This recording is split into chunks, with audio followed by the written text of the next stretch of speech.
But when you change the plane here, Kenneth, you need to change a number of the slides, slide number 5 at least, about the contribution. You need to bring it. I mean, the flows of the argument need to change too, because it's the key thing. The claim and the contribution is the key thing. And make sure that the Right, focus so is on the methodology and what it does rather than on the metrics. Right. Yes, You need okay. to change the flows of the argument. Yes, okay. That's very good. Did anybody see book machine tonight? There is one downstairs. We're 1:45 already, so it's, Yeah. Okay. you have just enough time to finish your presentation. Yes. Yes, I do. But you got good feedback already, so. Absolutely. Here I'm just talking about the context.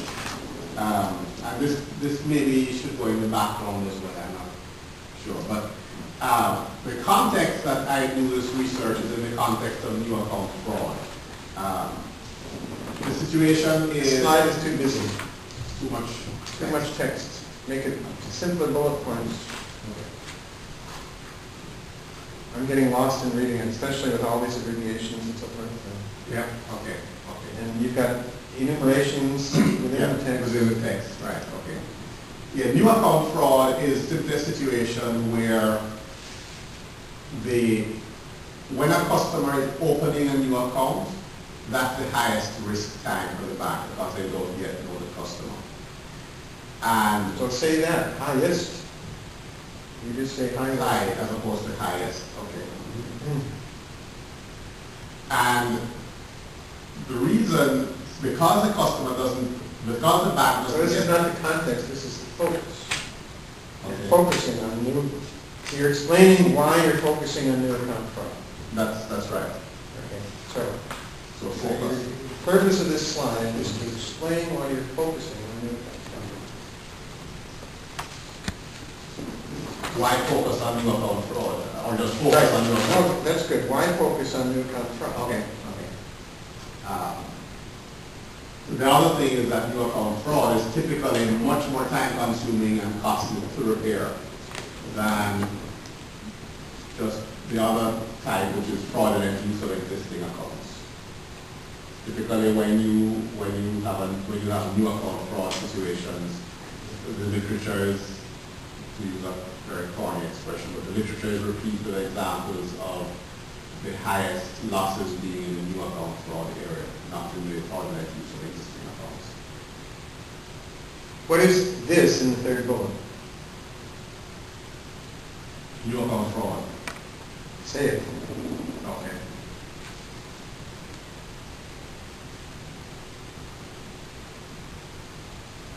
Okay. And actually by changing the title, why focus on new account fraud? That would Okay. probably make the text a lot simpler. Okay.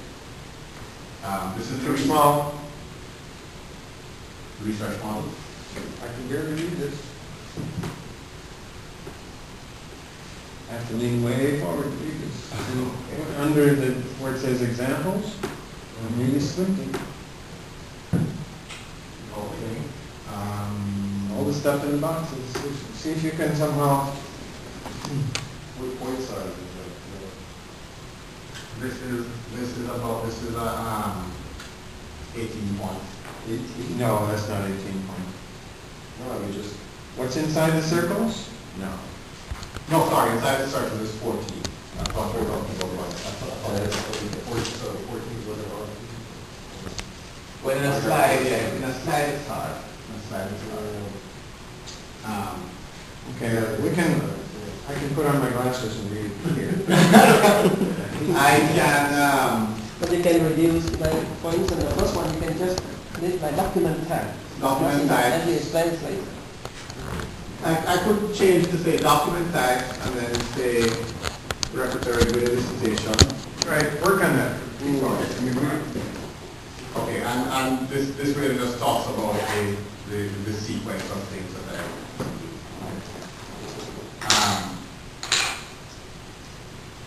we talked about this last time, the fact that it would seem that there should be an analytical answer to the question, what are the most important attributes of credibility? But in fact, that's not true. And the fact is that almost that any Is there an analytical answer? Is there? Make it. Is there? Okay. Analytical. Is there an analytical answer? No. Any attribute that can be conceived can be compromised. And the fact is that as fast as technology changes to prevent the forgers change their methods to beat the technology. In some examples, typically, for instance, fingerprints are considered a very good security measure. But research has shown that it can be very easily duplicated with a I want you to say something about the biometrics. Biometrics are the one that people are going to object to. So, say, put something in here about how you can forge DNA. The DNA can be forged just by forging the electronic information in the document. Don't tell me. You're right. Okay. All right. Kenneth. Same with iris scans. Yeah. Once it's digitized, all you have to do is copy the digital. Right. Kenneth, in order to defend this argument that there is no analytical answer, clearly now you need to take out the tampering resistance. Tamper resistance. Right. Because last one, if you can design a document that satisfies that property, then it's perfect. Because you have an analytical answer. It's different with biometric or even with birthday or something like that. These kind of things, maybe there are no analytical answer, but if you specify the thing like there must be uniqueness, there must be authentication, there must be tampering resistance, for instance. These kind of properties are analytical answerable. Right? It can design a thing that satisfies these requirements. It can perfectly fit identity document. And I'm making the argument that in fact you can't do that because all of those things that we've talked about. Right. No, we can do, and the other thing is we can identify. The thing For here instance, we once did a project relating to the electronic bill of lading.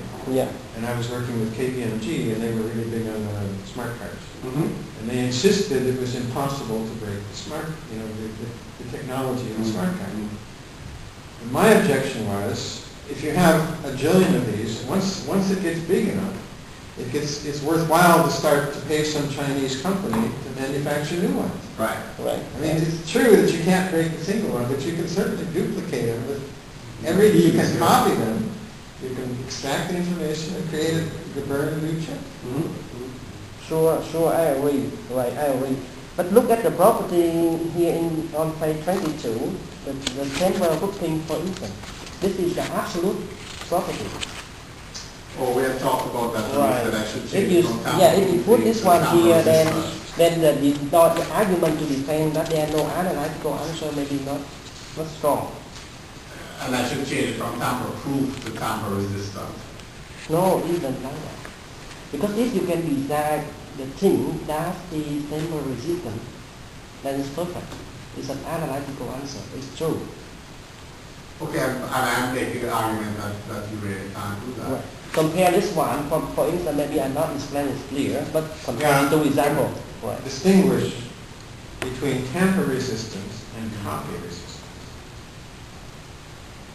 I mean, you can have something that's really, really hard, like I was just saying about the chip.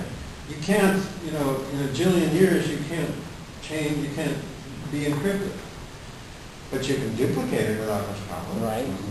But that's the same class, like copy resistant, tamper resistant, Yeah, something. distinguish because people, when you think tamper, you think you can't possibly break in. Right. And that might be a challenge. Yeah, that's the point in the last two bullets actually, is that tampering with passports is very difficult to do. If you steal a blank,